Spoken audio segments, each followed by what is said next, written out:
ए। कथनों को सत्य और असत्य में पहचानना है। पहला कथन है प्रत्येक पूर्णांक एक परिमेय संख्या भी है, तो ये कथन सत्य है, तो इसके लिए हम लिख देंगे सत्य।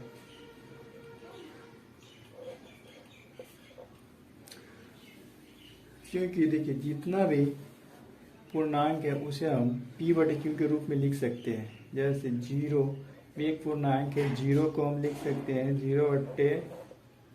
उसी तरह 1 को भी हम लिख सकते हैं 1/1। 2 को भी लिख सकते हैं 2/1। इसी तरह और जितने भी पूर्णांक है सभी को हम p/q के रूप में लिख सकते हैं। इसलिए पहला कथन प्रत्येक पूर्णांक एक परिमेय संख्या भी है, तो ये कथन सत्य है। अगला कथन है प्रत्येक भिन्न एक परिमेय संख्या है, ये कथन भी सत्य है। क्योंकि जितना भी भिन्न है वो परिमेय संख्या है। जैसे 3/4, 2/5, 1/7 ये भिन्न है और सभी भिन्न परिमेय संख्या भी होती है। अगला कथन है प्रत्येक प्राकृतिक संख्या एक पूर्ण संख्या होती है, तो ये भी कथन सत्य है। क्योंकि जितना भी प्राकृतिक संख्या है वे पूर्ण संख्या भी। प्राकृतिक संख्या 1 से प्रारंभ होती है, जबकि पूर्ण संख्या 0 से प्रारंभ होती है। तो जितना भी प्राकृतिक संख्या वो पूर्ण संख्या में भी सम्मिलित है, इसलिए प्रत्येक प्राकृतिक संख्या एक पूर्ण संख्या होती है। ये कथन सत्य है। अगला कथन है प्रत्येक पूर्णांक एक पूर्ण संख्या होती है, तो ये कथन गलत है, असत्य है।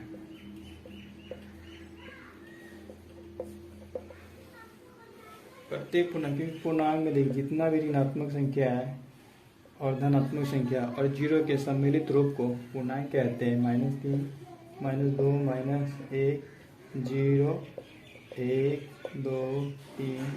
ये सभी पूर्णांक है, तो इसलिए प्रत्येक पूर्णांक एक पूर्ण संख्या नहीं हो सकती। देखिए पूर्णांक ये सब सम्मिलित है।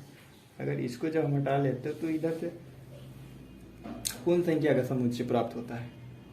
तो इस तरह प्रत्येक पूर्णांक एक पूर्ण संख्या नहीं है। कुछ पूर्णांक अर्थात ये पूर्णांक कुछ पूर्ण संख्याएं पूर्णांक हो सकते हैं। अगला कथन है प्रत्येक पूर्ण संख्या एक प्राकृतिक संख्या होती है, तो ये कथन भी असत्य है।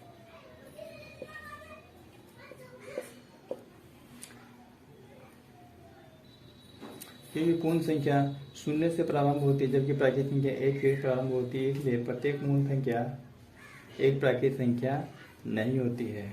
कुछ पूर्ण संख्या प्राकृतिक संख्या होते हैं।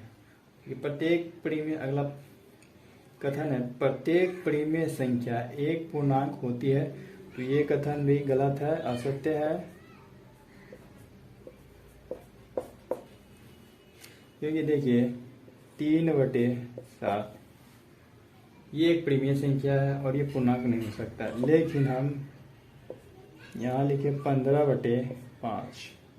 देखिए 15 में पूर्ण रूप से भाग लग गया, 5 3 15, भागफल 3 है, तो इस स्थिति में 15/5 पूर्णांक है। अगला प्रश्न है रिक्त स्थानों की पूर्ति करें। देखिए प्रश्न है परिमेय संख्याएं 2/3, -1/2, 0, 5/6 को बढ़ते हुए क्रम में लिखने पर देखिए जितना भी ऋणात्मक संख्या है वे सभी धनात्मक पूर्णांक से छोटी होती है। तो -1/2 सबसे दिए गए परिमेय संख्या में सबसे छोटी परिमेय संख्या -1/2 है, इससे बड़ा 0 है। देखिए बच गया 3/5 और 5/6। और इन दोनों परिमेय संख्याओं को तुलना करें कि दोनों परिमेय संख्या में से कौन बड़ी है, तो इसलिए इसको हम लिख सकते हैं 2/3 है, तो 2/3 में हम बराबर संख्या से गुना कर सकते हैं। तो हम ऊपर नीचे बराबर संख्या से गुना कर दिए तो 2 दूनी 4, देखिए 3 दूनी 6। किसी भी परिमेय संख्या के अंश और हर में बराबर संख्या से गुना कर सकते, परिमेय संख्या में कोई परिवर्तन नहीं होगा। देखिए 5/6 है अगला परिमेय संख्या, तो 5/6 को हम इसी तरह रहने दीजिए। इसको जब हम सम हर किए तो ये 4/6 आ गया, इसका हर भी 6 आ गया और इसका हर भी 6 है। तो अब देखना है दोनों परिमेय संख्या के अंश देखेंगे। इस परिमेय संख्या के अंश 5 है और इसका 4 है, तो 4/6 से बड़ा 5/6 हुआ। तो हम देखिए 0 से बड़ा परिमेय संख्या क्या होगा 4/6। तो 4/6 को हम लिखेंगे 2/3, क्योंकि 2/3 बराबर है 4/6 के, इसलिए यहाँ पे हम लिखेंगे 2/3। उससे बड़ी परिमेय संख्या होगा 5/6, तो यहाँ लिखेंगे हम 5/6। देखिए अगला प्रश्न है परिमेय संख्याएं 3/4, 4/3, 5/2 को घटते हुए क्रम में लिखे।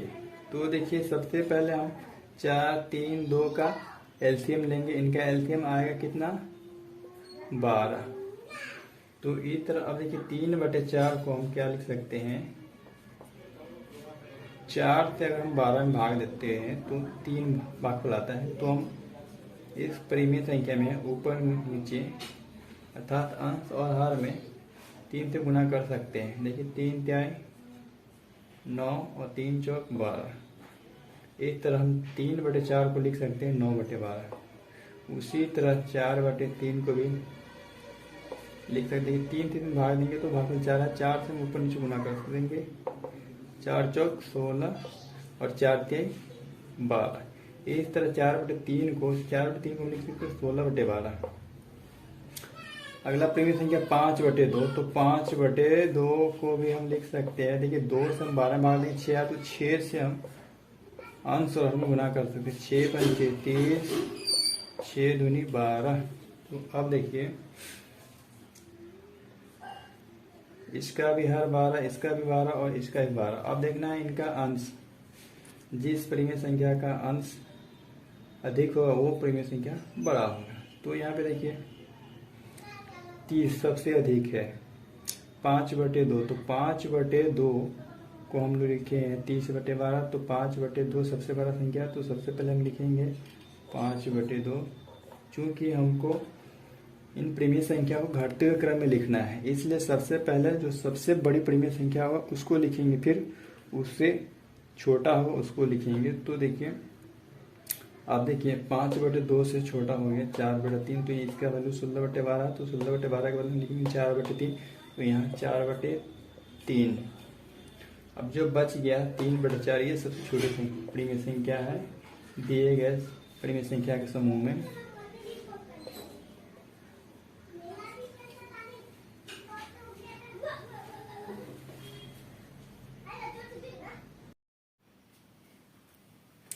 संख्या रेखा पर निम्नलिखित संख्या को प्रदर्शित करें। देखिए 2/3 एक परिमेय संख्या है और इसे संख्या रेखा पर कैसे प्रदर्शित किया जाता है। क्योंकि 2/3 एक से छोटी परिमेय संख्या है। किसी भी परिमेय संख्या को हम पता कर सकते हैं कि वो एक से छोटा है या बड़ा। बस सबसे पहले हम उस परिमेय संख्या का अंश देखेंगे। यदि अंश हर से छोटा है तो वो परिमेय संख्या क्या है छोटा है 1 से। तो ये परिमेय संख्या होगा 0 और 1 के बीच में। 2/3 0 और 1 के बीच में होगा। तो हम क्या करेंगे संख्या रेखा पर 2 बिंदु ले लेंगे। एक बिंदु को A नाम देंगे और दूसरे बिंदु को B नाम देंगे। A बिंदु को 0 से अंकित करेंगे और B बिंदु पे 1 अंकित करेंगे। अब देखिए 0 और 1 के बीच में 3 बराबर भाग लेंगे, अर्थात A से B की दूरी को 3 बराबर भागों में बांटेंगे। देखिए एक भाग ये हो गया, दूसरा भाग ये हो गया और तीसरा भाग ये हो गया। ठीक है। अब देखिए अब 2/3 इस परिमेय संख्या का अंश कितना है 2 है। तो हम 0 से गिनेंगे, एक भाग ये हो गया यहाँ से, दूसरा भाग। तो इस तरह 2/3 यहाँ पे अंकित हो जाएगा। अब इसका हम नाम दे देंगे A1, इसका नाम A2। अतः A से A2 की दूरी 2/3। देखिए अगली परिमेय संख्या 7/4। ये जो 7/4 है एक से बड़ी परिमेय संख्या है, तो 7/4 बड़ा है एक से, इस तरह हम लिख देंगे और एक सरल रेखा इसी तरह लेंगे।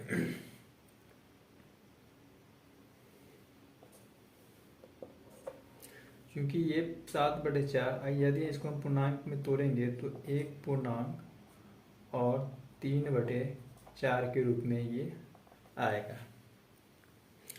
तो हम इस क्या करेंगे, इस पे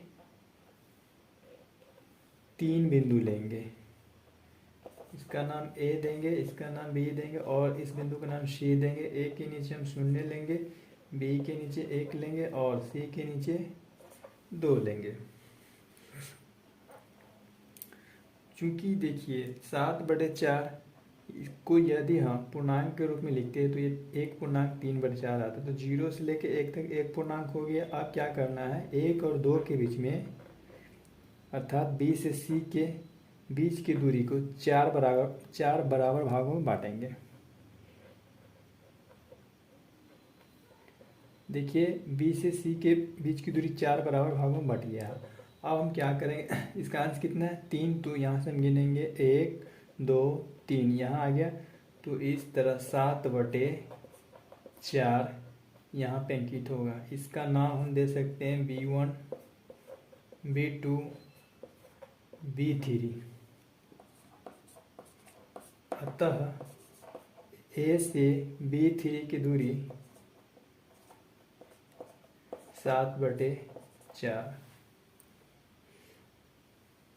देखिए अगली परिमेय संख्या है -3/5। ये ऋणात्मक परिमेय संख्या है। इसके लिए भी हम एक सरल रेखा लेंगे। चूंकि ये ऋणात्मक संख्या है तो हम 0 यहाँ ले लेते हैं। ऋणात्मक संख्या को परिमेय संख्या रेखा पे अंकित करने के लिए हम 0 से बाएं की ओर बढ़ते हैं। तो यहाँ हम दूसरा बिंदु ले लेते हैं और इसका नाम -1 देंगे। क्योंकि देखिए -3/5 बड़ा है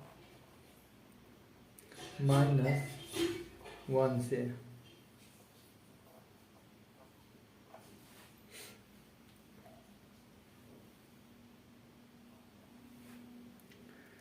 अब हम क्या करेंगे, 0 और -1 के बीच में 5 बराबर दूरी ले लेंगे।